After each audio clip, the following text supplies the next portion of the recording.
जंगलों के बीच बसे एक छोटे से गांव में जहाँ के लोग बहुत धार्मिक थे। उन्होंने अपने गांव में कई मंदिर बनवाए और एक दिन गांव वालों ने जंगल में भी मंदिर बनाने का निश्चय किया।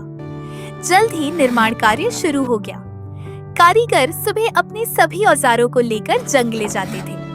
आधा दिन निर्माण स्थल पर काम करते और दोपहर में भोजन के लिए गांव लौट जाते थे। इसीलिए दोपहर के समय निर्माण स्थल खाली रहता था।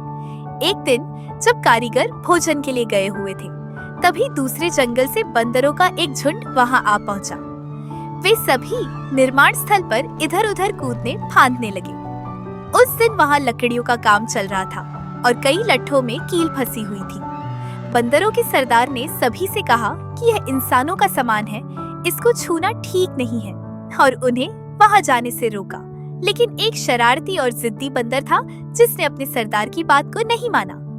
वह एक लट्ठे के पास जाकर बैठ गया जिसमें एक कील लगी हुई थी और उसे देखने लगा। कील को देख उसकी जिज्ञासा बढ़ी और उसने सोचा कि अगर वह कील निकाल दे तो क्या होगा। वह लट्ठे पर बैठकर पूरी ताकत से कील खींचने लगा। वह कील को निकालने के लिए जोर लगाने लगा, जिससे उसकी पूंछ लट्ठे के बीच फंस गई, पर उसने यह ध्यान नहीं दिया और कील खींचता रहा। आखिरकार कील निकल गई और उसकी पूंछ बुरी तरह से लट्ठे में दब गई। बंदर बहुत घबरा गया। वह खुद को छुड़ाने की कोशिश करने लगा, लेकिन वह बाहर नहीं निकल पाया। वह जोर-जोर से चिल्लाने लगा। बाकी बंदर पेड़ पर बैठे थे, परंतु कोई भी उस बंदर की मदद नहीं कर पा रहा था। कुछ समय बाद कारीगर वापस काम पर लौट आए।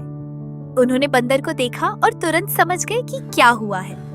उन्होंने सावधानी से लकड़ी के लट्ठे से बंदर की पूंछ को निकाला। बंदर इस घटना से बहुत डर गया और उसे अपनी गलती का एहसास हो गया था। वह धीरे-धीरे अपने झुंड के पास वापस चला गया और बंदरों का झुंड अपने जंगल में वापस चल गया।